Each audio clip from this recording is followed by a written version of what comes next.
Yeah, I used to have that like 4 years ago. Yeah, I love Yesenia. I wish I could have taken her.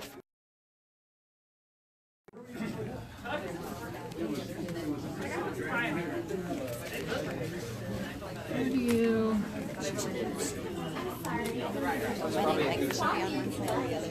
I know, right?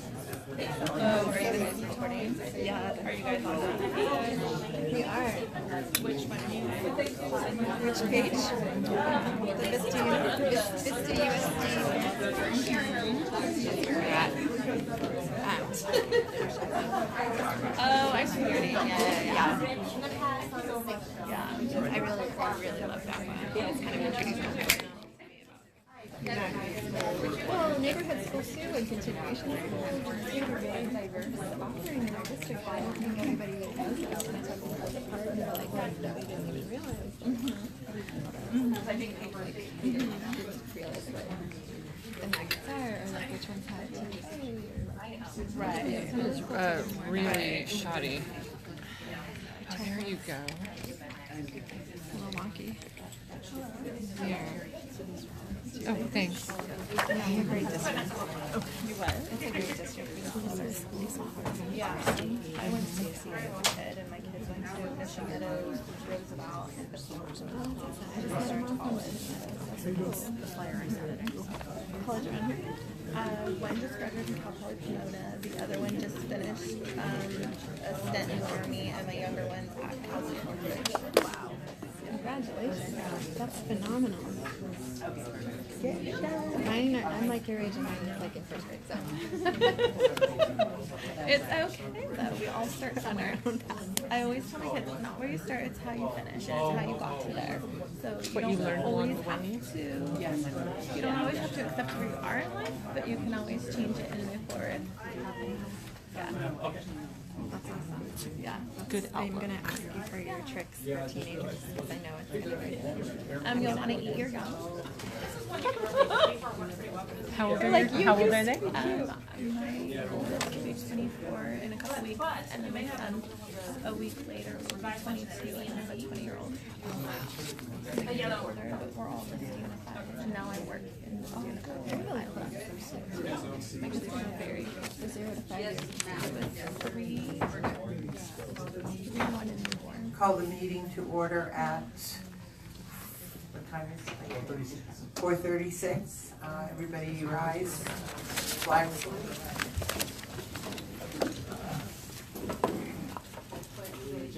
To the flag of the United States of America and to the republic for which it stands, one nation, under God, indivisible, with liberty and justice for all.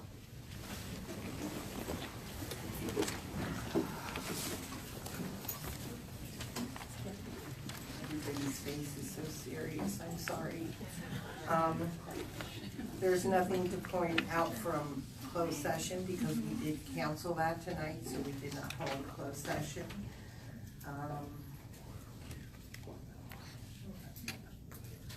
Approve the agenda. I make a motion to approve the agenda.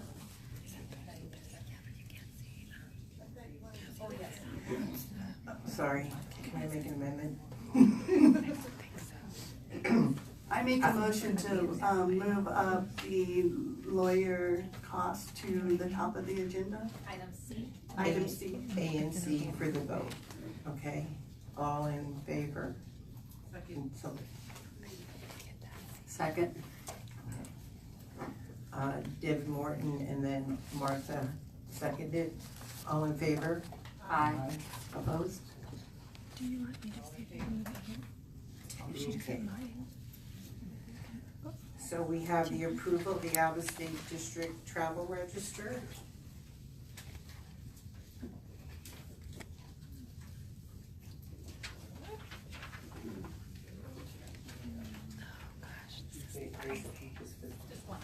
This is Vista High School. Yeah, I don't think it's gonna work.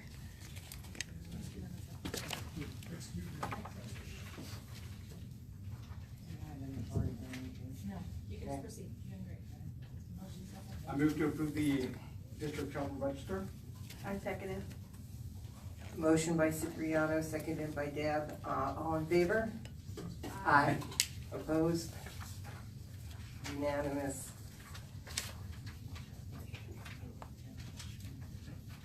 Okay, C is, I was asking for a small amount, $3,000 to $5,000, so I could touch base with an outside counsel to get some answers in lieu of things, questions and concerns that have come up.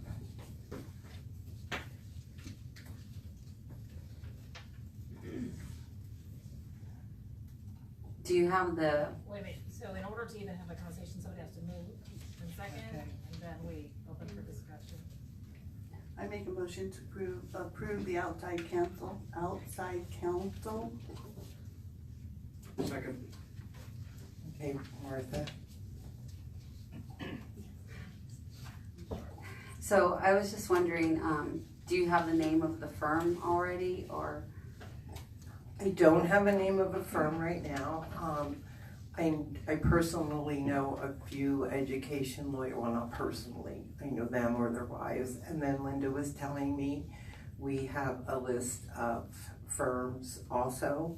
So I was going to do a quick research because I just want to do this real quick and immediate. And then ask the questions and then bring it back and say, we're good from here, let's just go forward. Or there's a few questions that maybe we want to look into. So no, there's nobody specific right now. I think the concern, not the concern, but we pay a lot of money for legal services right now. Why would we pay additional money? But secondly, what are the concerns? You really want me to go there? Well, Okay, so things have come across, through communications, concerns about connections, in the past with legal, questions about the involvement of legal, questions about how we are trained on the Brown Act. And I personally feel to be transparent and to come back and answer those questions and say, we've been doing things great, I need to ask somebody not already connected. I think it might be a great idea to have somebody who's outside of the district looking in as opposed to the person who's inside looking out, and just get a second opinion or another set of eyes and ears on whatever the questions might be. Not that our legal isn't doing a great job, but sometimes we make little simple mistakes, or maybe things get overlooked that somebody else might see or hear. And I think sometimes when people see we've had the same people for a long time, and then of course we all know that the question of raising the salary or the retainer fee, so if you can just get all that cleared up and say it's fine, it's great, and just like if you go to any other doctor or anybody, they would say get a second opinion, and that's all I'm asking to do here. Couple of questions that I have on my end. So we have currently contract with Fagan 3, correct? Yes. Is that a yearly contract, or is that something that's on a month-to-month basis? That's an annual contract. The Fagan Friedman and Full Frost is actually the board's lawyer. And so I just want to point out that they actually work for you. We also use them, but in the case of whatever comes up, they are your lawyer first. And so, as I mentioned to Rosemary, if there's dissatisfaction, my recommendation would be that you go through a process and select, interview 5 firms or 6 firms or whatever, and select and pick one that you feel you can trust and that you're comfortable with. But I understand her request is for kind of an itinerant situation, but it sounds to me like there maybe is just an interest in looking broader for a different firm. Does the contract, does it end during the fiscal year, so it ends end of June, and then? End of June. Okay, and then as a follow-up question, have we looked into, and Rosemary, give me some feedback and guidance on this, looked into like what CSB recommends and what they have stated, and then if it differs from our legal opinion, definitely see where we go next. You're asking.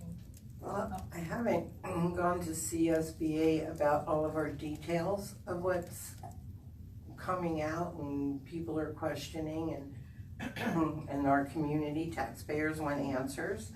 But I did have a chance to talk to them last Friday as to what they would suggest, and they definitely suggested, several presidents from the workshop had said you need to just, again, get a second opinion, somebody not connected, because then that would show transparency. And I'm not doing this to get another firm. That's not my intent here at all. My intent is just to be able to say, I got a second opinion, and here is how it aligns up with our current legal, who we've had all these years and has done all of our work for. That's the purpose. It's not like, ooh, let's find a new firm in June or whatever, unless something comes up. No, I'm just, yeah, wanted to get some clarification, and then as a follow-up, the 5,000, because I know legal costs can easily add up, and so. Well, I'm not asking them to take care of anything. I'm just want to go in and ask questions, and then bring the questions and answers back, and then we would decide at that point what, like, I'm not even saying I would see this person a second time.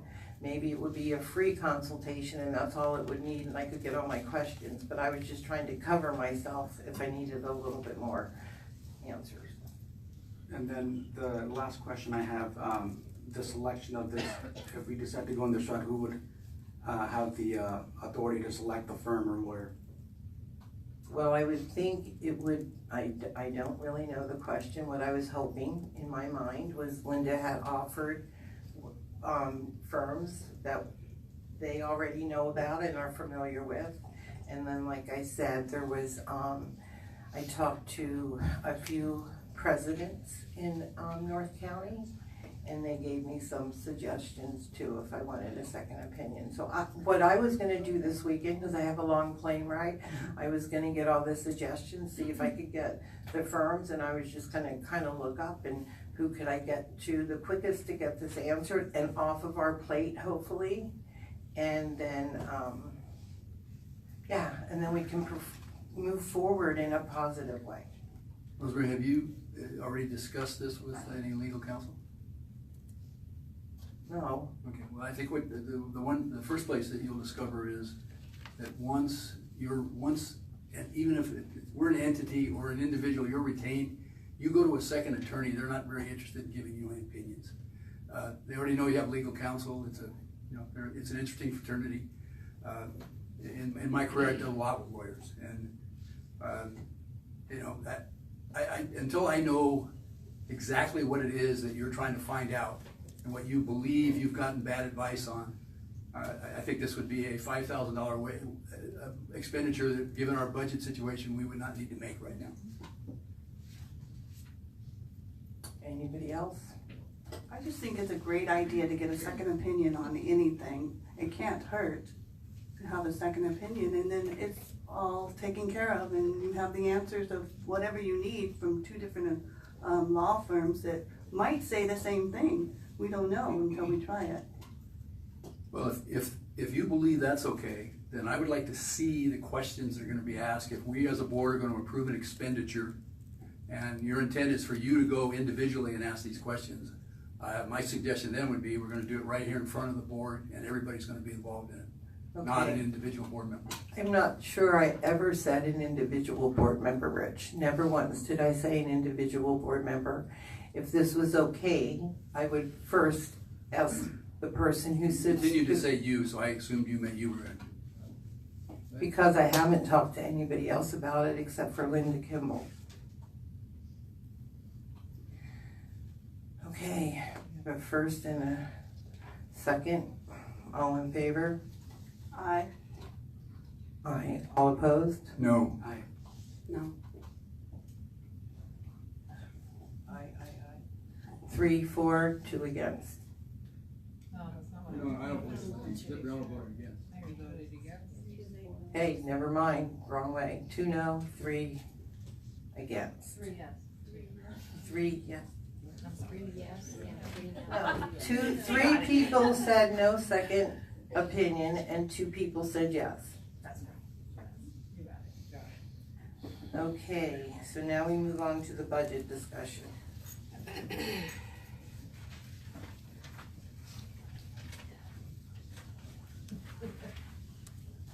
Bringing lots of water.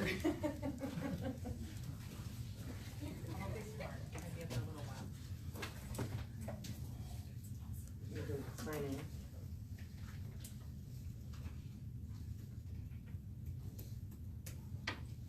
Oops, can't remember my own password. Okay.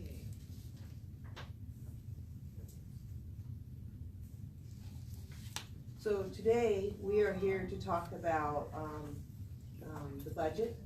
And I wanted to start off by giving you a picture of where we've been. Oh, excuse me. I wanted to start off this discussion about talking about how we got here. Since 2016, I have on a regular basis on the financial reports you have actually passed resolutions approving budget reduction solutions. The state, because of gap funding, as we were getting closer to the target, and Governor Brown in his gift of one-time money that was coming to the district, hid a lot of the structural deficits that we've had in our budget, and it allowed us to keep going forward as we do it. But we've come to the point where there is no gap funding. All we're getting from this point forward is COLA, the cost of living adjustment. And we need to make sure that we address the structural deficit. Because by that delay, it will hurt us in the long run, and we may not be able to meet our financial obligations. As a reminder to the board, there have been 3 different drivers, primarily, for lots of different reasons. The STRS and PERS increases, and Governor Newsom has proposed some help in that respect, but our STRS rates increased over 7.48% over the last 5 years. Our PERS increased 6.29%. So those percentages add to the budget. They didn't give us specific money for those increases. Our declining enrollment over the last 5 years has been 6.3%. Special ed, our additional contribution has gone up significantly over the last 5 years to the tune of about $15.8 million. All those have contributed to the structural deficit. We tried, we made little small adjustments as the years go by, but we haven't been able to really fix the problem ongoing. Over the last 5 years, in our unrestricted general fund, 4 out of those 5 years, we have had actual deficits to the tune of $5.6 million on average. That is what we've had, and we have to fix that. County Office of Ed, in their first interim budget report to us, approving our first interim report, while we currently agree with the certification, the positive certification that we made, it is dependent on realizing board-approved budget reductions of $14 million in 2019-20 and $5.5 million in 2021. These budget reductions were also included in the 2018-19 adopted budget, and the board approved the resolution in June of 2018. So the notification of all these reductions have been in the notice and have been made aware. It's just now, this is reality. So as we go forward, we are still projecting a $14.7 million deficit for 19-20.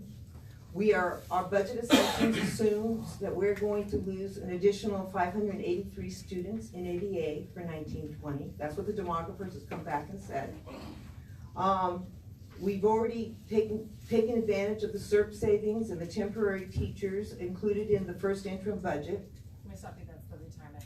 Yes, excuse me. The SERP is the Supplemental Employee Retirement Plan. Those savings are already incorporated.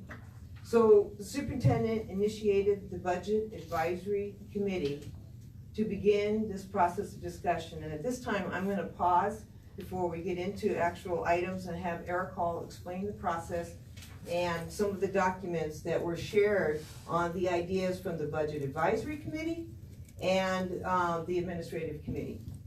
Eric?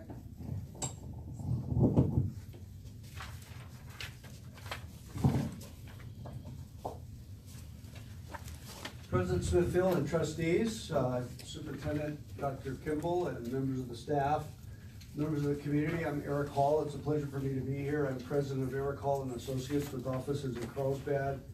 We provide a lot of school facilities and budget and fiscal support for California K-12 school districts. It's a pleasure for me to stand before you and give you an update on the Budget Review Committee process, the Superintendent's Budget Review Committee. Number one, because you have an incredible group of passionate, dedicated, and committed individuals that have a lot of commitment and a lot of concern and care for the kids, the students, and the community of Vista.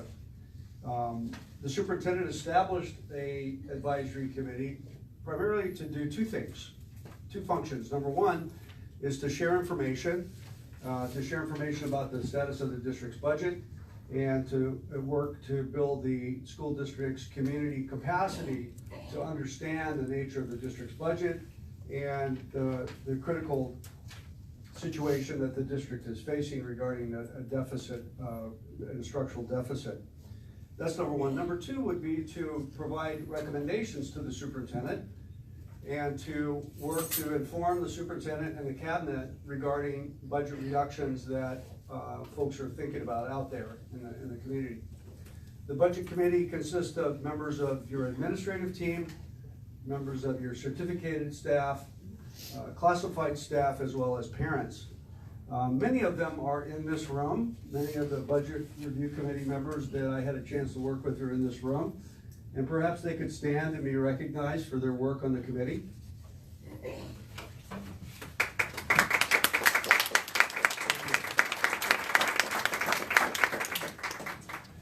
We started the process in December. Superintendent Kimball asked me if I could be of help, and I was happy to do so. This is my career work. This is my life work. This is what I've done. Having worked in a school district for 32 years and having now been a consultant for 10 years, this is the work we do. So it was an honor and a pleasure to be able to continue to work with the school district with Dr. Kimball. Back in the fall, and meeting with the cabinet, talking with the cabinet about the budget and the challenges the district was facing. It was her idea to come up with a committee. And we met 4 times.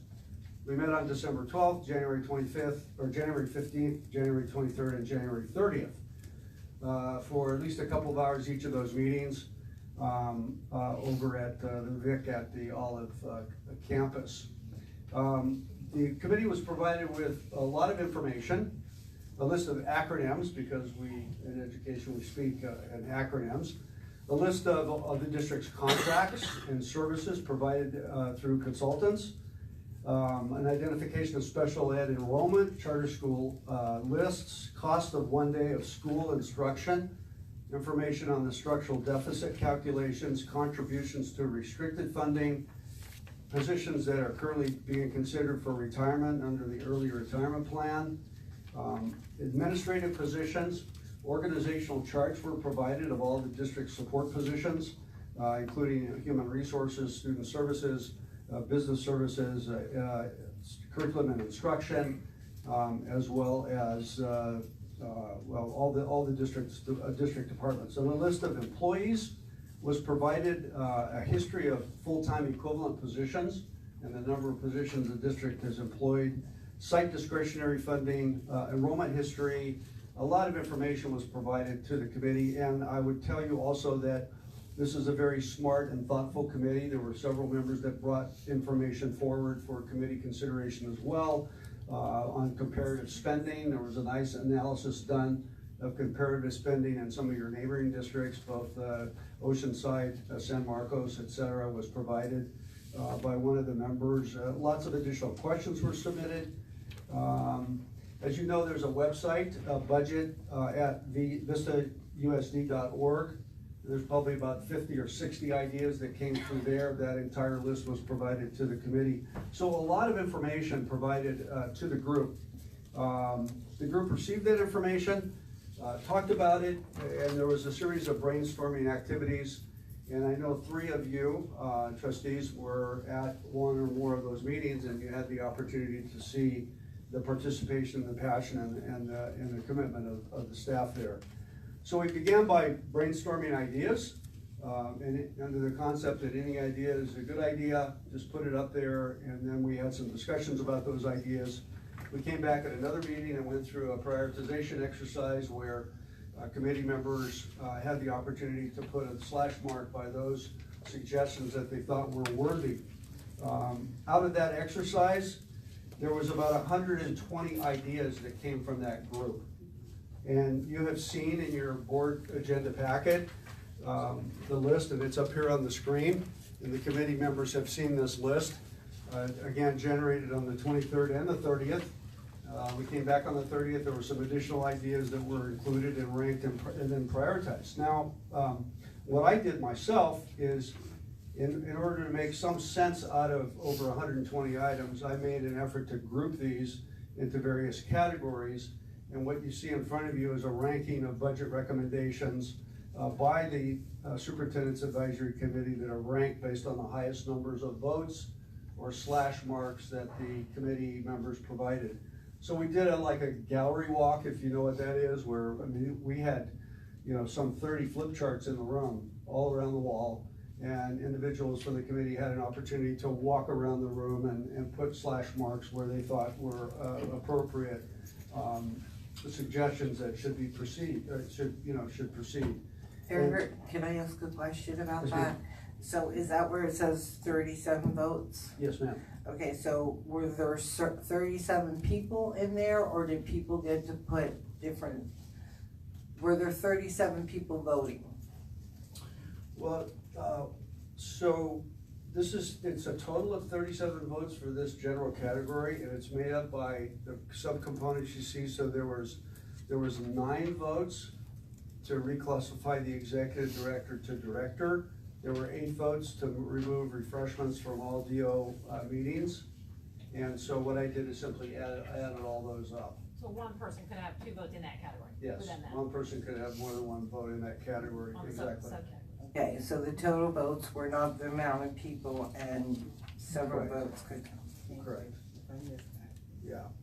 We talked about different ways of casting votes, and committee members are certainly free to talk about their perspective on the process, and I'm sure they will. In the past, we've used some other methods of ranking, but this is the way in which the committee wanted to proceed, and we proceeded in this direction. I also organized the suggestions you'll see on the last page.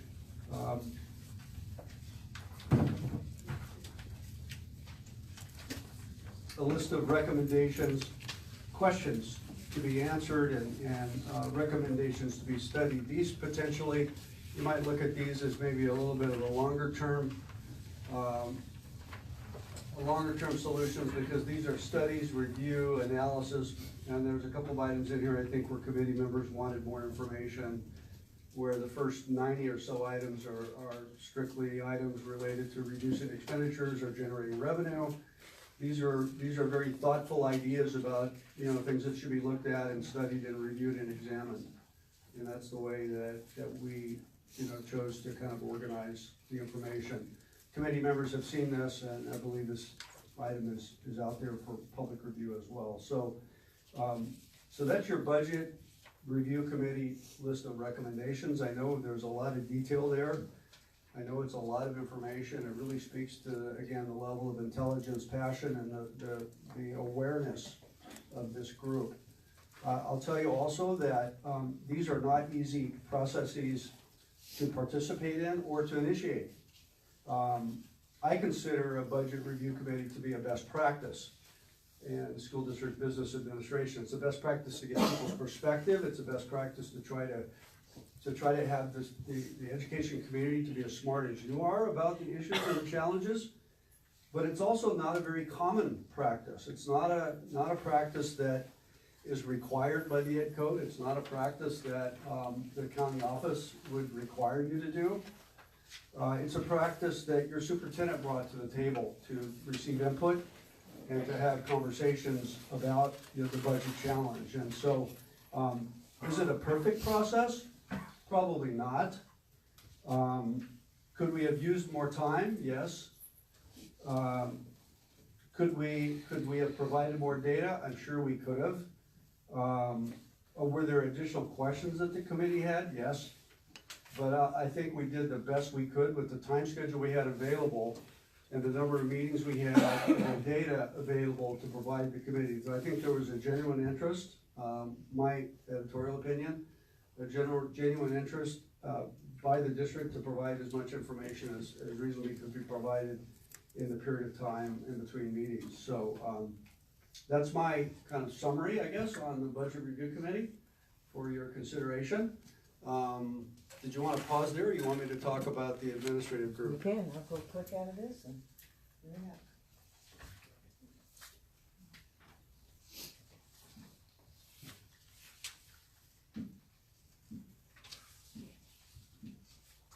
So the superintendent asked if I would attend one of the meetings of the site administrators, right? Isn't that what it was, site administrators, site principals and assistant principals? Principals and assistant principals. She introduced the topic and introduced me, and Monday of this week, we had a meeting at the same location at Olive, and we identified the nature of the budget challenge and asked for dialogue and discussion and brainstorming, and we used flip charts there, and the group broke into small groups. I think there were 6 small groups, and brainstormed on ideas. Again, passionate, committed, a lot of history in that room, and a very dedicated group of folks. And maybe if we could just pause for a minute, and those in the audience that were present at that meeting, possibly they could stand to be recognized as well.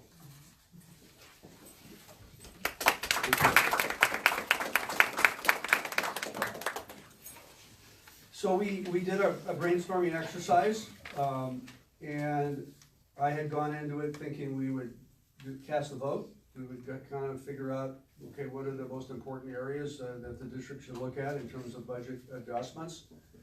How can we raise more money? How can we reduce expenditures? How can we be more efficient? And very thoughtful conversation there. You see their list. But when we came back out of the individual group discussions and reported out, and we began to talk about priorities, it was evident in the group that there were really 3 big ideas, and where all the other ideas kind of served to inform these 3. It was the administrator's recommendation that I present to you, the superintendent, and to you, these 3 big ideas, and you see them there on the sheet at the top. Merge the role of curriculum instruction in the innovation department. That was one big idea. The second idea is to reimagine and to reorganize the role of the communications director in terms of public relations and marketing for the school district. And that thought came out of the enrollment history and the enrollment decline, with a genuine effort to try to stem that tide and to try to be as creative as we can to put the good word out about the programs in the school district. And then the third item, the third big idea, is to develop a strategy and a plan to compete with charters. There's a general thinking that charter school enrollment has increased. Since charter school enrollment has increased over the last 5 years, and your enrollment in VUSD Unified School District K-12 programs have declined, there's the thought there that we ought to do what we can to compete, whether that's mimic those programs, create more interesting and compelling programs to attempt to attract kids. So some very thoughtful conversations occurred in the room around compiling 3 big ideas for your consideration. And so those are presented to you, and those are here this evening for your consideration and for your dialogue. I will say that, just by way of an observation and maybe an editorial comment, there's been a lot said in these meetings and in the dialogue and in my individual conversations with people. There's been a lot talked about regarding enrollment decline. And there's been a sense of responsibility for that. There's been a sense of, what have we done? Why me? Why us? Why can't it be different? Since your budget goes the way of enrollment, you receive $10,000 per student per year. It's a big topic and a big issue. You know, we know a little bit about your demographics in your community, because through our facility support services, we've done enrollment projections and looked at the data. And I have to tell you, not all of it is your fault. Not all of it is the fault of the Vista Unified School District. You have in your community a decrease in the birth rate and an increase in the average age of the residents in the community. And therefore, there are fewer kids being generated from the zip codes that you serve in your neighborhood. That's a reality. And a lot of California school districts are experiencing that. You also have very limited new home construction. You do have a lot of apartment construction, but those apartments don't seem to be generating the kinds of students that would be coming to your schools, at least for families. So, you know, in other districts, you may find a different dynamic, a younger population, a birth rate that is not as low as your birth rate in your school district, and you'll find also an increased residential development and new residential activity in other school districts. So those are two factors that are really, to a large degree, out of your control. The third factor that affects enrollment is the migration rate of kids and families that move in and out, and that is one in which you can have some influence in. So, and I know that your budget it's an emotional issue. You're dealing with people's lives. I fully understand that, and I have a lot of respect and appreciation for the hard work that you're about to embark on here. I appreciate the fact that the board members saw this as an important topic. That is symbolic of your interest. I know that the superintendent and the staff have been preoccupied with this topic, and I know it's emotional, and it does affect people's lives, and I know there's a lot of discussion that you're going to have. Please keep in mind that not all of the enrollment decline is a result of the lack of a good program in the school district. You have some dynamite programs. Your district is known for its programs. That said, can you do better? Probably. And so with that in mind, I kind of just give you that as a little bit of my own perspective. And I want to thank you very much for having me, for choosing me to facilitate the process. And I hope that it has met your expectations. Thank you very much. Thank you, Eric.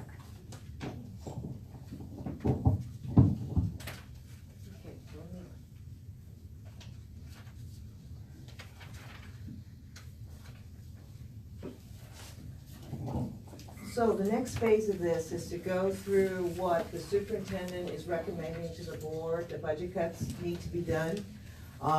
We're hopeful that you guys will give us guidance today so that when we bring it back officially on the 13th of February for formal action, we will have an understanding of what you, the board, is looking to do. You know, we know not everything that's on here is going to be something that you agree with. We also know that some things may be subject to negotiations. So we understand that, and but these were a lot of these were topics that were brought up in the Budget Advisory Committee.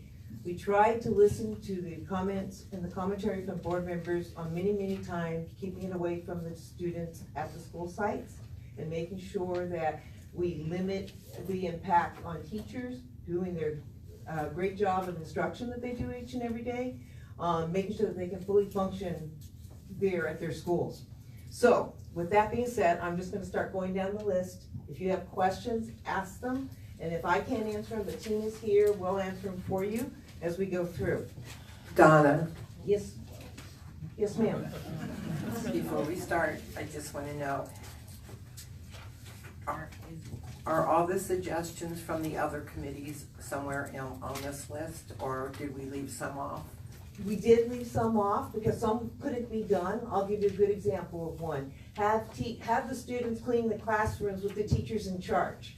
That is a contract issue with CSEA, so we did not include that. So, yes. These are the recommended items. These are the items that we believe that we can accomplish successfully. Correct. Okay.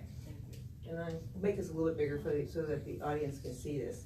So the first one is the principal. Can you see? I don't know. I know, it is small. So it's a principal on special assignment. It is located in the Educational Excellence Office. And that was on the list shared by the Budget Advisory Committee. So just to set the stage a little bit, this conversation will be about positions, not people. And so, you know, we want to really keep away from names, and, you know, we're not trying to single out anybody any more than, you know, it's already kind of part of that process, and that's difficult. So, you know, as you ask questions, please be thoughtful about addressing the position and maybe the duties as opposed to the person and the performance level or those types of things. Thank you. I should ask before we get started, is there a preferred way you want to do this? Is it better to go down the list and you tell us which ones you want to talk about as me going through each and every one? Everybody can read. I just, you know, I whatever your preference is, I serve it your will. Want to assume that we walk through it? Right, go ahead. Okay. We'll stop you if it's not working. Okay, a reduction of an administrative assistant, we've had a significant reduction in administrator over there, so there's one less position. Elimination of a staff secretary position. Elimination of staff secretary 2 position in communications. When you're mentioning it, you say line 5. Okay. That would help probably. Okay. Line 5, coordinator of literacy downgraded to resource teacher, as opposed to having an administrator. And that would be the net difference. Elimination of support staff for innovation. Number 7, secondary content. Matt, you're going to have to tell me what it is. Specialist resource teachers. Okay, there is currently 6 positions in the budget.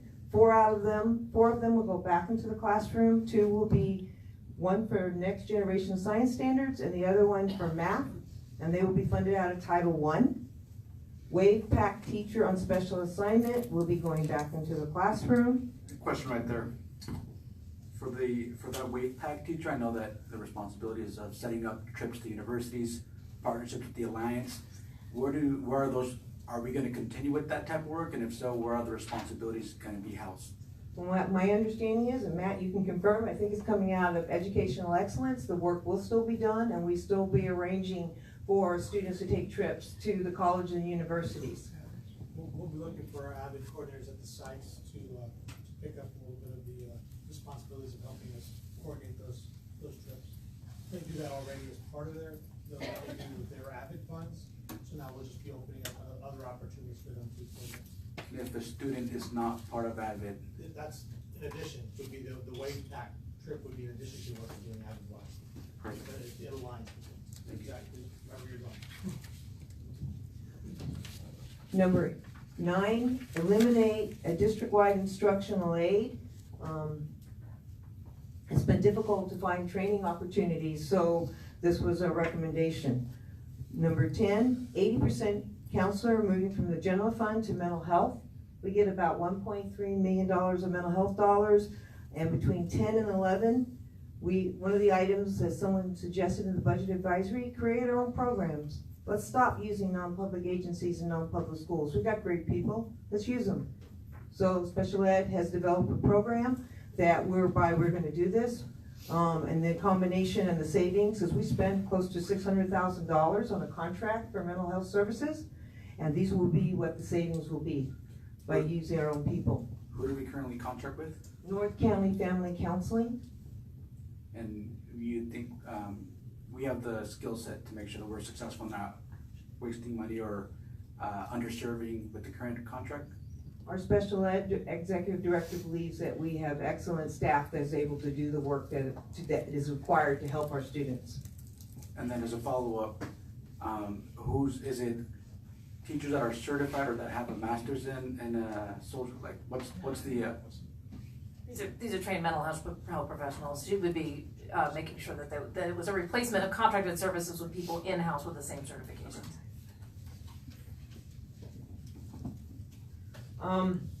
So that was number 11. Number 12, eliminate the coordinator of student services categorical programs. Number 13, replace 1 behavior specialist with 2 behavior intervention positions working directly with students. Currently there are 2 behavior specialists. 1 will be going back to the classroom, and 2 aides will come in and provide boots on the ground work with the students that need services. 14, eliminate the career technical education coordinator and hire a resource teacher to handle the work activity, and that's the net difference in the two positions. How will that change CTE? It shouldn't change it at all, because the money is still what we get out of our budget. It just means that it won't be an administrator. We'll lose, the CTE coordinator works more 4 days, so the resource teacher will be working less days. So we'll have to make sure that we are communicating very well. The person won't be there for certain days during the year. We have to make sure they're caught up with things. So the program will stay the same as it is right now? Well, no. Because part of the role of CTE is to really evolve programs and develop programs. So the intent remains the same and the forward progress continues. As part of the CTE funding, and I have to explain a little bit about CTE funding. For the last 8 years, remember CTE was ROP, Regional Occupation Program, and when Governor Brown decided he was doing away with it, he basically did that.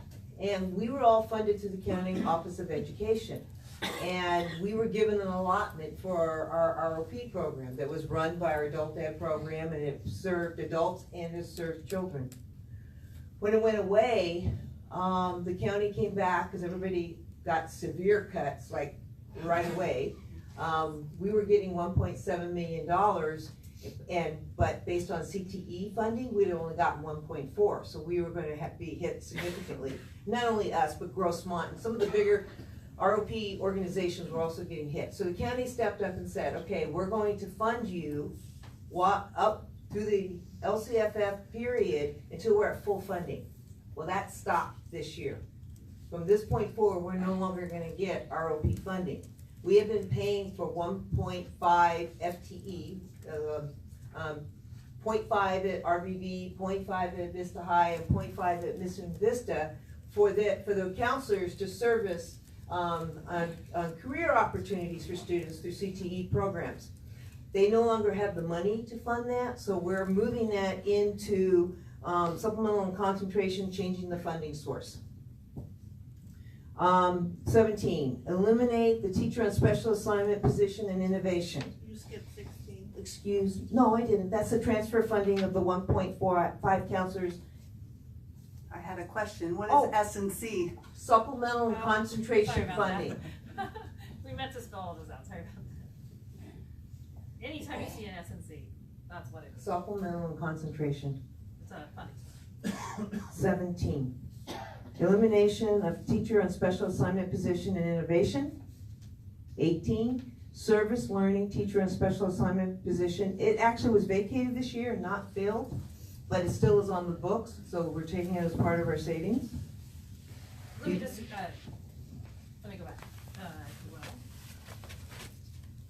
Item 17, that is somebody who's been focused on teaching teachers. That is not parent outreach. Number 19, eliminate the quarter for the beginning teacher and induction program. That position will be eliminated. We will still provide induction for those who need to clear. There'll still be stipends allocated for the mentor teachers, and it'd be coordinated through the Human Relations Department. And who's gonna do, or not who, but how will that be taken care of? Director of HR will assume. So you're moving Vista to HR? HR responsible will assume that task. Well, Vista is currently in HR, and they will just continue, it just won't be that coordinator. Okay, the next item is 20, eliminate the safety and environmental manager. That position came to the district in 2012. The individual is retiring, and we're taking the opportunity, we'll transfer the duties back to the business office and to the maintenance department. 21, eliminate the director of purchasing. We still need someone to handle the bidding, especially with all the bonds, the bond program that we have going on. We're gonna downgrade it to a purchasing manager. 22, eliminate the admin secretary 1 confidential. We have, we've had 2 confidential admin ones, one in fiscal, one in business. We're gonna combine them, and they're gonna be in the business office servicing both departments. Eliminate 1 technology teacher on special assignment. Eliminate 1 equipment, I said operator, but it's actually specialist. It's been vacant for a year, so it's on the book, so we're going to take that opportunity and remove it from the book, so it's a savings. Eliminate a telecommunication technician. 26, eliminate a telecommunications specialist. That specialist, we transferred the phones, I think it was 3 years ago. Dwayne, I think it was 3, it's 4 years ago, to a voice over IP, which is all a fancy name for a computer. So all the phone systems that we have all run through computer lines. So the duties and responsibilities will be going back to the system support technicians. Donna, that's not the technicians, I think they are, or specialists that come out to the school sites? No, those are system support technicians. And yes. Number 27 is eliminate the pencil on special assignment. There's 2 of them, and both of them are on this elimination list. A little bit, we didn't get the end of your sentence, so I think you were on the same wavelength. You mean people who do repairs and things like that? Is that what you mean? Yeah, like they used to come to the classroom and fix my computer, Okay. like. You were on the same wavelength. Yes,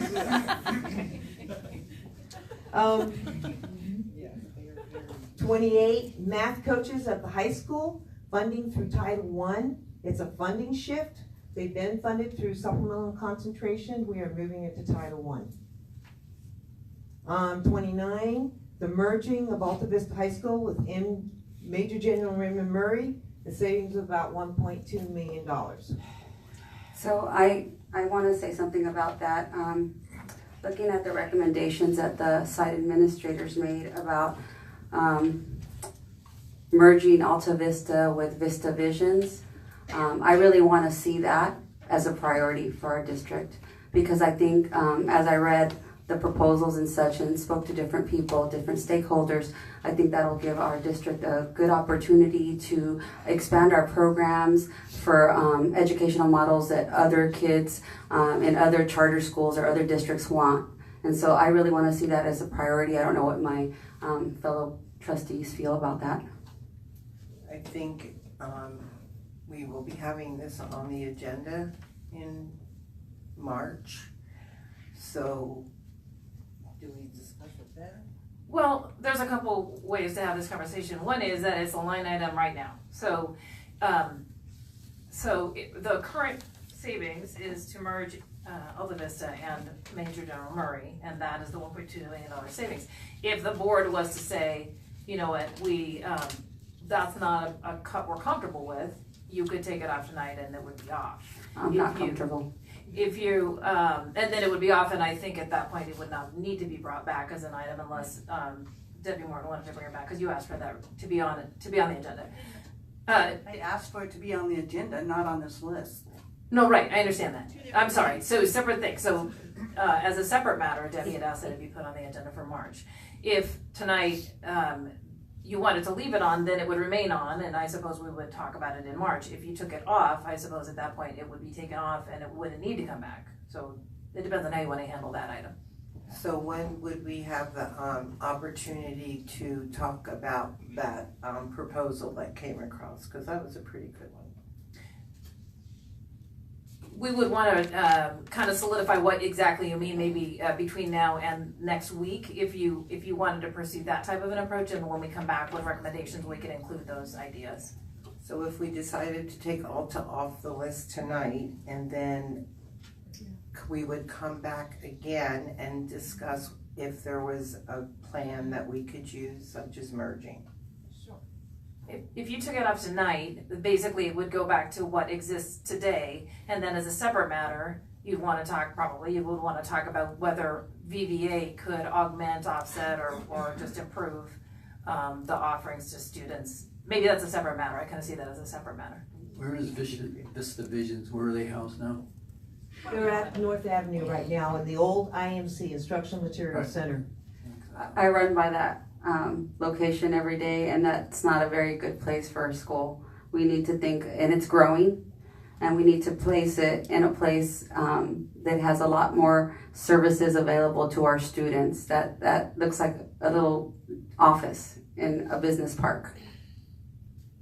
The only thing I'm gonna caution, and I get it, we just have to make sure you guys remember we need another $1.2 million to cover as we go through this list, okay? So that's. So hang on a second. So this is an important question. We'll need guidance on this item either now or before the meeting is over on whether you want to keep item 29 on the list or not, and that's a big one. Well, I think we have to recognize, we already have Vista Visions exists and it's not on this list to be changed. So if you take, just moving Vista Visions to the Alta site doesn't save any money, doesn't do anything. So this would be, we take $1.2 million off of this list and we would not have the amount of cut that's listed on the list. Does the $1.2 million include how much it's going to cost to move everything to Murray and to get the teen parent program at Vista High School and all the other things that are going to come up too? Because I know that cost is pretty high right now. So where's the savings or not the savings? Okay, so it's about $16,000 plus for the teen parent program because the recommendation was to move it back to Vista High School in its existing location. And so they already had a facility, we just have to spruce it up. The other one, I think it was $12,000 and change for the actual moving of the staff over to MGM, Major General Raymond Murray. And the other cost, I had asked a question on the informational request because I based it on what we did at Olive, and there wasn't a lot. Most of the stuff is being done by in-house staff during the summer when we're moving the boxes and materials. Those are the costs associated with physical moving of individuals over to the school. Campus at Major General Raymond Murray can accommodate without adding any additional classrooms. So there's not the additional costs of the implication that there is even more than the 12 and the 16 that I just told you about.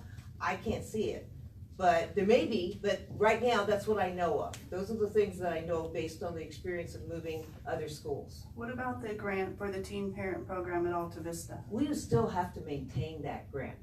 So you'll still have to have teen parent program at Alta Vista?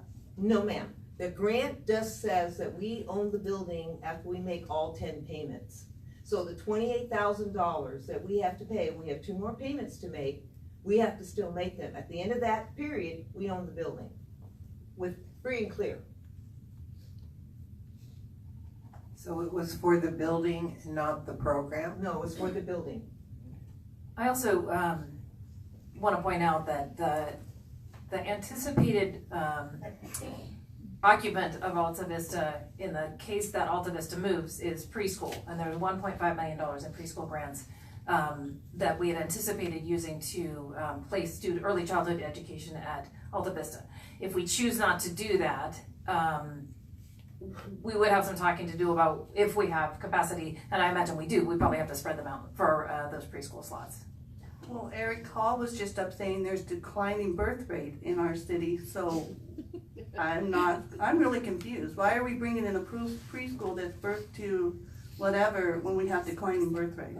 We have students that are clearly showing the impact of preschool on achievement. It's very clear that preschool is helping our kids. We have 700 kids currently at preschool and they're at capacity. So there is room for sure for additional preschoolers in programs that would feed into our schools. So I don't think it's a wise thing to do when we have the most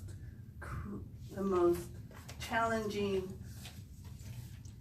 teenagers going through some very devastating things in their lives that this will either make or break them. They're either going to end up in jail or dead if we don't do something to help them before they become out into the real world. And I don't think that I can't let that happen. So as I was contemplating the Alta Vista problem, I was trying to figure out if we could have schools within schools. And so is it a possibility, hypothetically, if preschool if this grant is used and implemented to have both the teen parent program, Vista Visions, and the preschool sharing a campus? Typically, well, the first question would be capacity, right? Number of rooms and how many each need. There are some conversations around just, the student needs and putting different types of groups of students with other different groups of students. That would be a conversation we can have. It's when I arrived, we had Vista Visions and Alta together. They just moved this year for the first time away from each other. They were together. I'm not sure about this one. Well, candidly, that movement occurred because the Vista Visions folks were not happy at Murray. At Alta. Yeah, I'm sorry, at Alta.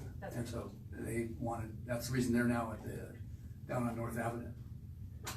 So they're the ones who are contacting us and asking us to put them on Alta, or the Vista Vision parents. See, this is why things like this need to come to the board prior to making all of the arrangements and everything, so we get a board report and we understand what's happening, because at this point in time, I don't have all the information in front of me, so I can't make a decision because I haven't been given a report, I haven't been on it from the very beginning. Even though I didn't come till December, I would have been following along at the board meeting prior. I did come to the board meeting prior to being elected in December, so there's a lack of information, inadequate information, and it's very troubling to do it this way. So for tonight's purposes, obviously, if you decide to, not obviously, if you choose to take this line item off, that's what you're choosing to do tonight. And all the information you have in front of you is the merger of Alta and Murray. From that point, it would be the board's purview to help to design what the future would be. The question is just tonight is on or off, really. Do you want it on or do you want to take it off? I think that we need to recognize one thing. The Alta Vista High School is on a site. All those teachers, all the students, everybody's going to be moved to a new site. We just did this with youngsters at Olive. They didn't get to call it the same school. So I mean, I don't see we have a lot of people are concerned. Oh my gosh, and it's a budgetary. It's a struggle.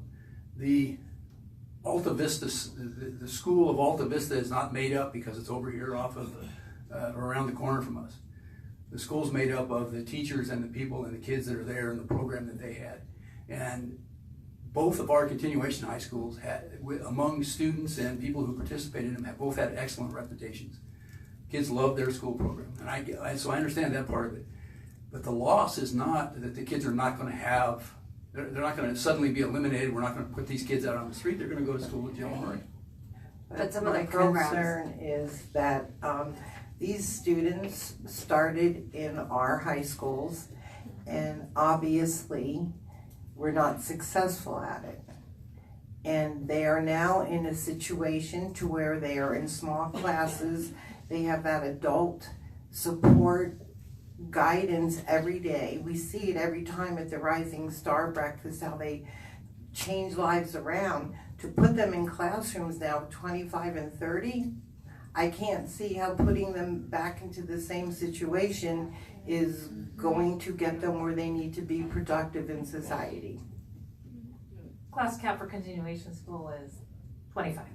25, so that's still. But that's still a lot, 25. I mean, they weren't succeeding in a high school with however many students are in a classroom, and then you put them in another situation. But I have another question. If we take this off and then later find out that we need to add it back on for any reason, can we do that later on, or? I think the difficulty is that we have that March 15th deadline because of certificated staff and notifying them of movement, if I'm correct. That's right. We have a meeting in March on the 5th, correct? Yes, ma'am.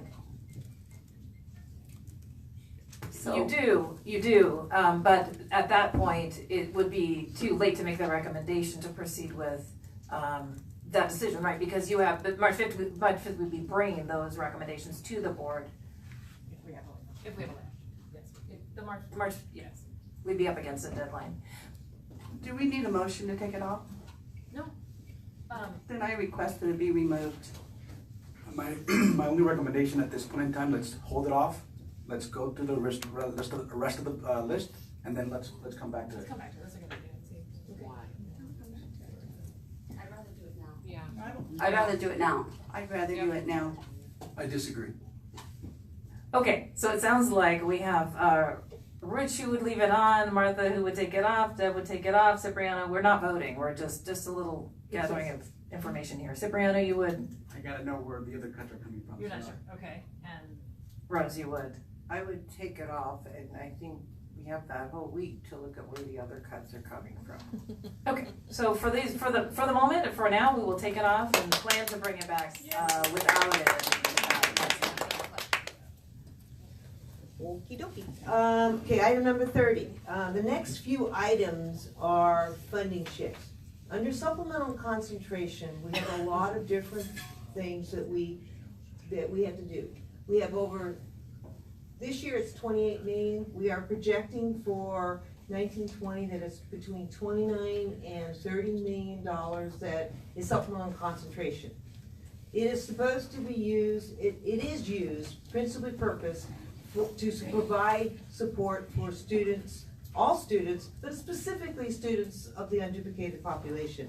We already have counselors in there, we have nurses in there, and what this is intending to do is to shift the funding from the base into supplemental concentration for all the counseling staff, for the career technicians at the high school, for the nurses over there, so that it's all supporting all the students, because they do it all. They do it anyway. They do it without it. So it's just a funding shift from base to supplemental concentration. I have a question about a funding shift. So if it's a shift, how are we saving money? The shift is this, because we're not going, remember the blueprint and how it adds up to the 29 million? Well, there's obviously gonna be things in that blueprint that are not gonna add up to 29 million, because we're taking them out. Professional development, consultants, travel and conference, all those things. I'll take, for example, let's look at strategy 4. There's $15 million in strategy 4. I suspect that when that's all said and done, strategy 4, not counting these positions, would be like 5 million. Because we're gonna be removing some of those activities that we would have done. So you're decreasing the amount in strategy 4, and it could be anywhere in the blueprint. Oh, I get that. I'm trying to understand it. So you're decreasing the amount in strategy 4, and you're moving some of these over to strategy 4? It would be moving into the appropriate strategy in the blueprint. More likely to be strategy 3. So I don't understand how that's a saving. So if you're just moving one pot of money to another pot. Okay, if I'm gonna go on a conference, or let's say I'm gonna hire a consultant for $50,000, okay? If that's in there in the budget, then I'm gonna hire him. Now, I wanna move a salary in there. I can't, because I really don't have anybody. If I decide that I'm not gonna hire this consultant, now I have $50,000 to move a salary in there. so we're reducing other. Yeah, we're reducing the other things in the blueprint, like consultants and travels, hourly time, different things of that sort that aren't as high priority as what we're trying to do here. That's why it's a funding shift. And it will pay for things like nurses and, It currently does it right now, okay, and under strategy 3. okay.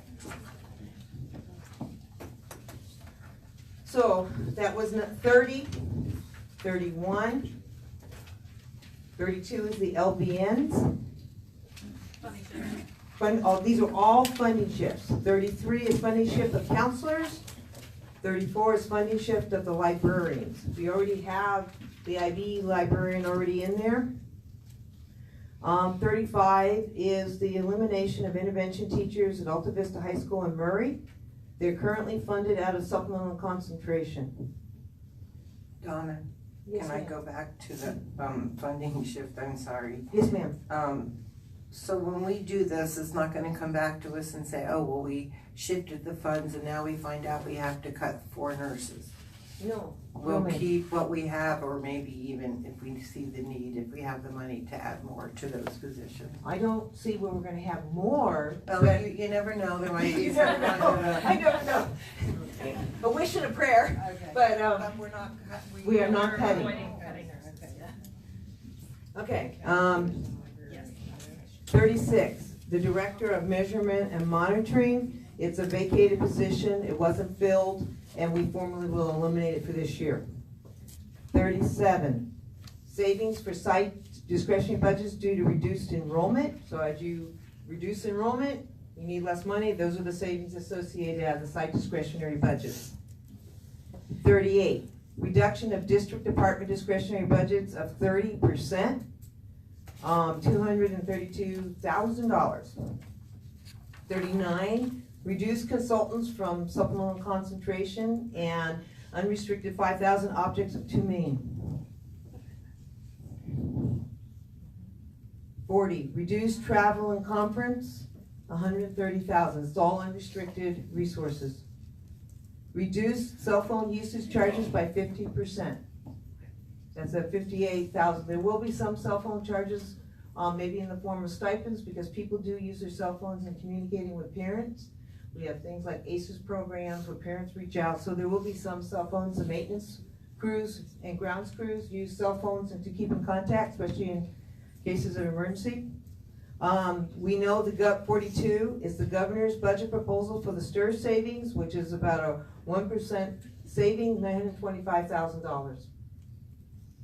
43, this is something I think can be really good, and the estimate here is very conservative. It's a revenue possibility. If we, and actually Hemet does this, and I showed the superintendent this. Hemet they take 6 days out of the year, and they go through the list, and all the schools send their kids who have missed a whole day of school to this, and they do enrichment activities, fun things, but they're there for 4 hours. We feed them, because that's one of the requirements, and we get to recapture the ADA. So what we're anticipating is, and that's why I said net anticipated, is that we can generate $100,000. Superintendent thinks there's more. Way more. In previous districts I've done this and it's been toward $1 million range. It's a lot So of money. what grade is it for, 6 through 12? No, it can be K. Yeah, I'm thinking the whole, and again, it has to be structured. I'll have to work with educational excellence, but I think it's got some real possibilities. And so there's a good model out there already in Hemet that they do. You can make today's really fun. They can do that. Okay, number 44. Reduce the induction expenditures, does not include the salary. Remember, the salary of the coordinator was done, but we can still reduce the expenditures by $120,000. Reduce staff data technicians from 12 months to 10 months.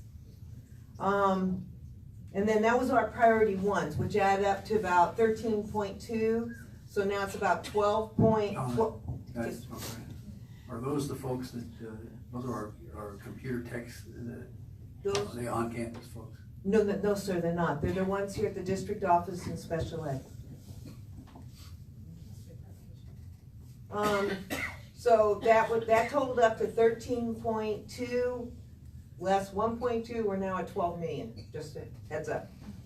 This 46 is the elimination of the Encuentros program. The last 5 years, I believe they have really tried to run the program at the middle school. They've tried to get a girls program and get girls in there, but from what I've been told it hasn't been very successful. So that was a recommendation that came forward through some of our team members. And let me just point out on this, you'll see we probably should have said this earlier, maybe I missed when you said it, but there are priorities 1, 2, and 3. You have now moved out of category 1, which are the ones we really recommend, and now we're moving into things we don't like, and then priority 3, we really think they impact students. So we want you to just bear in mind that 1 are the recommendations. Don, I want to ask on that Encuentros, it has not been successful, and in what way? Because our issue is the running of the equivalent girls program, and we have not been able to establish that. And it's becoming an issue of Title IX. So the idea was to revamp the entire program to include both boys and girls. that's not an Encuentros program. That's, Encuentros is just for the Latino men. So it's kind of either gonna have Encuentros and Hermanitas, or you're going to have a new program where you're incorporating all of them together. So it's kind of a redesign, if anything. Got it. Well, if we're gonna redesign, I would recommend for both, separate from each other. I think when I look at how can we be proactive, this is one way, starting early and at the middle school, especially right before they go into high school. So it sounds to me like are you advocating for keeping this item? Well, we're keeping the money and redesigning if that's the direction we want to head into. We would maintain the Encuentros program and then more aggressively go out and try to rebuild our Hermanitas program and try to make sure that's established. I've actually been in contact with, her name is Corey Leanda, and she is from North County Mana, which is the organization that does the Hermanitas program. And I'm not sure what the obstacles have been. I'm sure we could identify many obstacles, but we need to be more proactive with that and get that program into the schools. Escondido has it where I work, and it's a phenomenal program. And in terms of being proactive, yeah, I would say that we need to keep that money and work with Corey. If not, find a program that incorporates both males and females. Am I hearing we want to take this item off this list? Rich?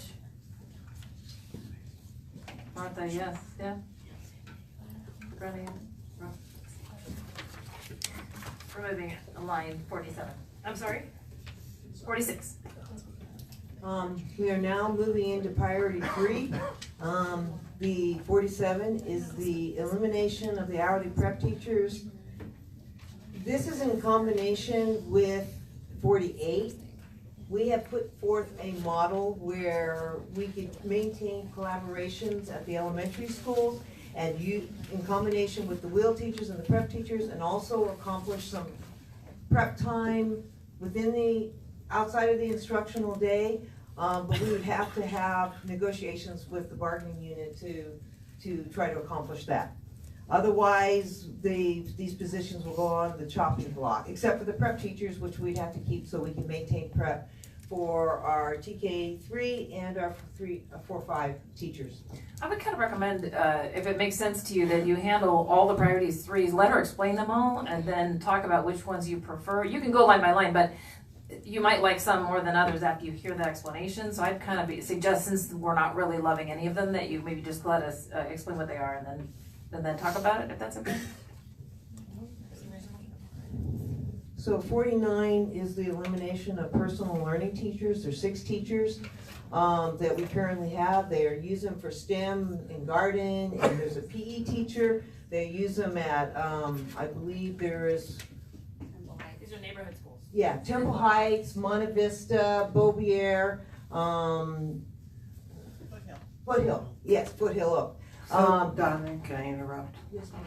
So, when I went to do actually it was a year ago, but they were taking me to all what these teachers were doing. I thought that came out of some site budget funding that they could hire those teachers 2 with. years ago they did. The problem is that the teacher salaries go up every year, and then the STRS was going in, and they would only get a finite amount of money for positions, and the school sites were running out of money to fund their positions. So this year, we took them over. They're in location 420 in educational excellence, and we said for 1 year we were going to try to see what we didn't know what the funding was going to be for 1920 because we had a new governor coming in. We see if we could see a way clear to continue that program, but based on the current conditions, it's on the list to be cut. I just want to explain, it's been an interesting series of events that arrived at the point where some neighborhood schools had these people and some did not. So this one issue with this particular group is that this is the first group of people that stepped out with PL. And so they secured some people and created some programs that, once in place, it's heartbreaking to take apart. And so you know, we find this place where, number one, not everybody has this funding or these people, which one might wonder about, but also these programs are in place, kids are enjoying them, and they're part of the school culture and climate. So that's what I have to say about that. So these people came to be because they were under the direction to find a brand for their school. And the schools that were in the first phase or the second went ahead and worked diligently at putting the program together, which included these things. So if we're going to take those away, we are dismantling an entire program at a school, just like that. Right. That's why it's a priority. We don't like it. We don't Well, like and it. it's also negotiable, right? No. Oh, oh, you guys. But it's your line item, so if you don't like it, you can take it out. Yeah. That's what, we don't like it either. We don't really like it either, but, you know, we know what the end result is. We've got to come up with a solution. The next item in here is reduction of 2 professional development days. It is subject to negotiations, but it's about 1.9. If any of you also, huh? Those would be the August and January. the large pieces.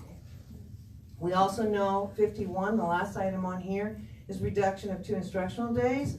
Remember that we added 2 instructional days. We are the only district in San Diego County that has 182 instructional days. So again, we don't like it. It's negotiable. But it's negotiable. So the reduction in those last 2 are actually salary cuts for everybody. For each day is about a 1% cut. No, a 0.5% cut, excuse me, 0.5%. 2 days is 1%.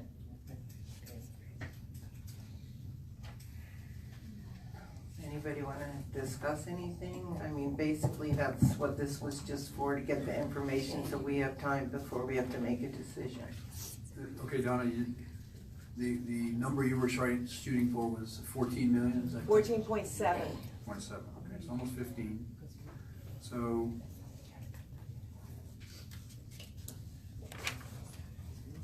if we eliminate that, we are at about 12. Yes, so sir. we're about 3 million short of what needs to happen. Yes. Is there a possibility with the May revise that we'll get more funds?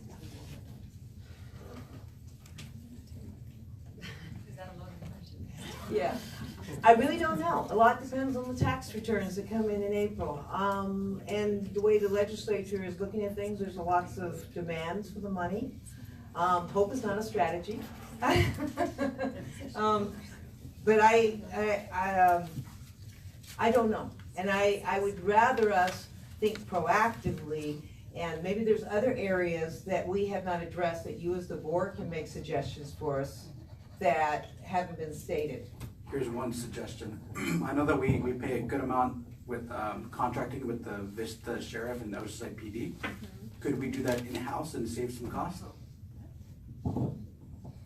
About a year ago, I actually started looking at it because $650,000 for 3 school resource officers is a lot of money. And so I started looking at it. It is, Valverde just switched over to it about a year ago, and I spent some time talking to them. A lot of it depends on the right person that you hire to run the program and get it started and get it going. It's very costly because you have to buy all their equipment. Police cars aren't cheap, the guns aren't cheap, the uniforms aren't cheap. And the risk and liability to the district is significant if they do something wrong. So, I don't know, to be quite honest, I didn't go further than that when I heard about all the risk and liability. As the risk manager and me, thinking of, big ticket items, there's a lot of things that happen with the sheriff's office that you hear about all the time. And so it was not something I felt that was gonna be good for our district. So I didn't go further. Could we? Possibly, but it wouldn't be in time, I think, for July 1 to get it in place. Before we head too far back down, other ideas, could we get any ideas on that are priority 2 or 3 that you would like us to try to carry forward? Are there any that you liked on that list that you would like us to work on? For me, I'd like to see 48 and 49 be removed as a priority. I know it's hard, but I mean, that would be, as I look at the other choices under priority 2, I think taking away those resources for neighborhood schools is detrimental to children, and it's detrimental to our district as we try to market ourselves in a better way.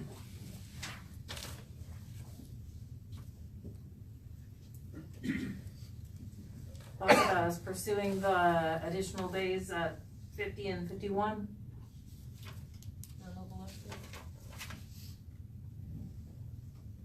I don't know, you'll have to talk to your people how they feel about that. Okay. I know they added 2 days and were very insistent that those 2 days went to the students.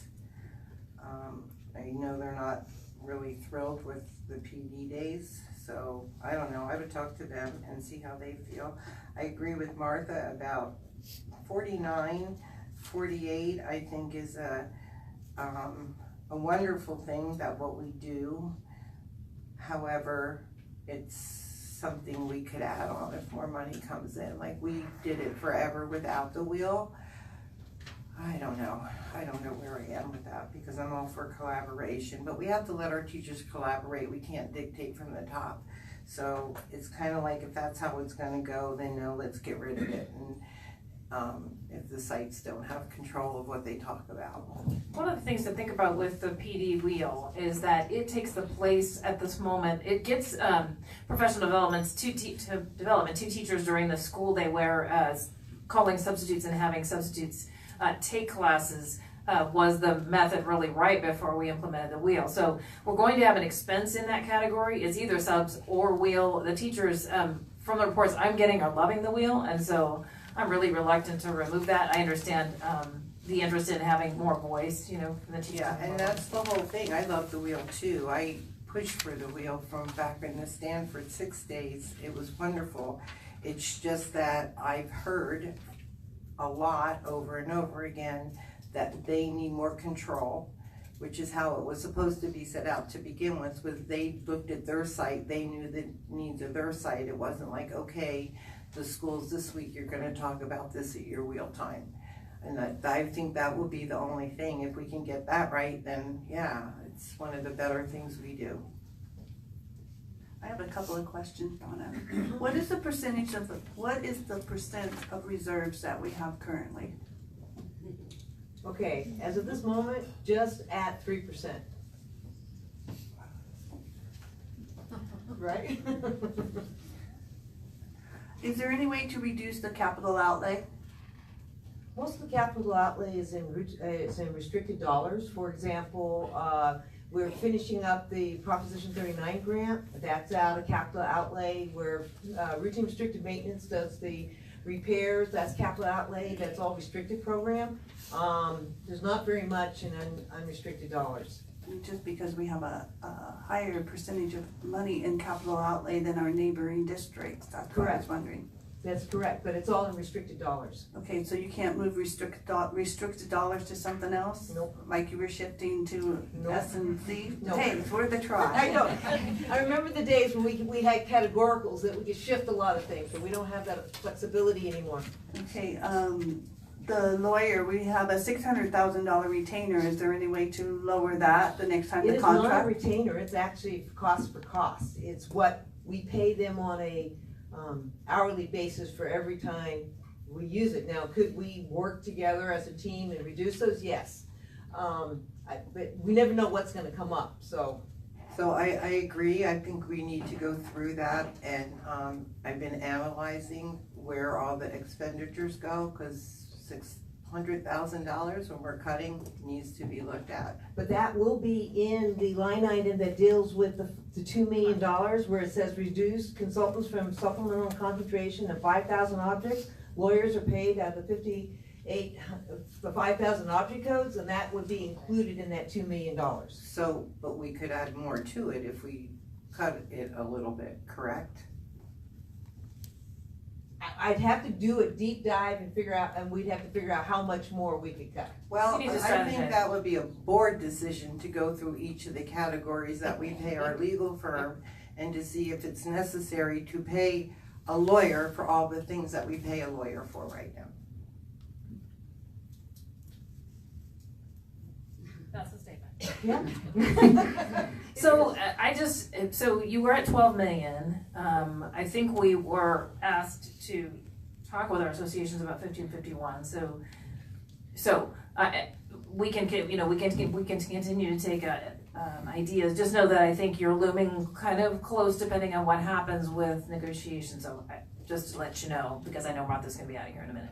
No, but I have a question, another question. PE is required by the state of California. If we reduce PE, we are not doing right by those students. Assuming that a teacher is going to do her 100 minutes of PE and that she has the skill set or he has the skill set to do it is not in the best interest of children. They need to be doing physical activity with a PE teacher.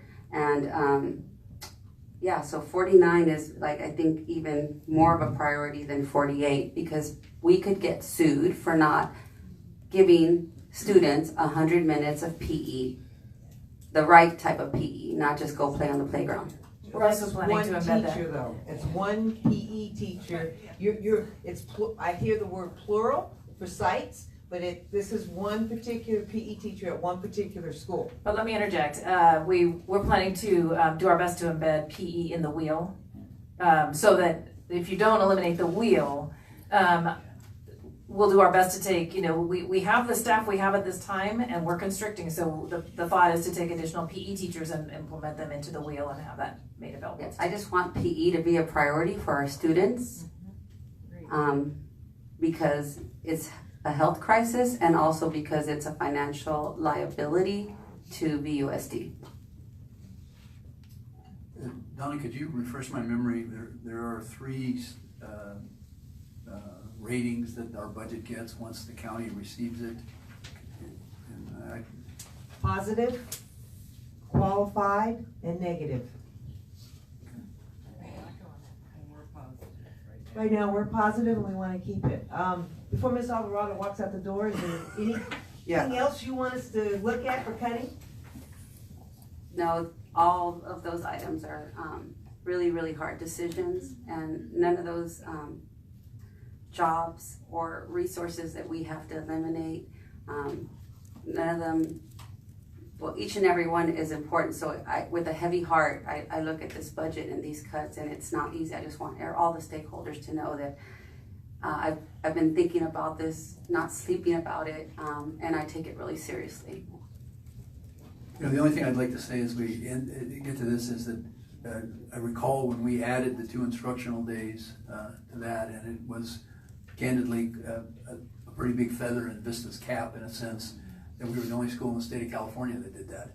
And I think to me that's teachers with kids for more time, and I think that's the essence of what we're trying to protect here. So eliminating 2 days, not only does that eliminate 2 days of instruction for kids, it eliminates 2 days of salary for teachers, which I don't think is a good idea. So if the PD had to change, okay, that's not the best, but that part of it. But I would strongly suggest that we really try to keep those instructional days in our calendar. I think it's just best for everybody if we can do that part of it. And Let me stop for a second. Do you agree? Or are you gonna agree? okay, and then just one more thing. So I had asked that every month we put another house from our blueprint up, and then Matt Doyle would bring that up. So I had talked that from now on to look at the money that goes along with that room, so we can say, oh, okay, so this room is about engagement and we're spending this much money, but look at where you have this much money for, 850 telephones, so maybe we can cut that. So that could be a few more savings, correct? No, because remember, we're moving things into supplemental and concentration. We've got to be careful you're not double dipping. So, but yes, But some might Some be say different. yes. So that's, I'm not saying everything, I'm just saying there might be a few more places that we see where we can save that we didn't realize. Or on we can, this. what it means is you can use the money for other opportunities as opposed to what is currently in the supplemental concentration budget. And by the way, you will have strategy 2 at the February 13th board meeting. Right, that's, Anything else? We will take these suggestions, put them into form, and bring them to you for approval. We can certainly have conversations between now and then if you have things you'd like to discuss. Okay, this meeting is adjourned. Thank you.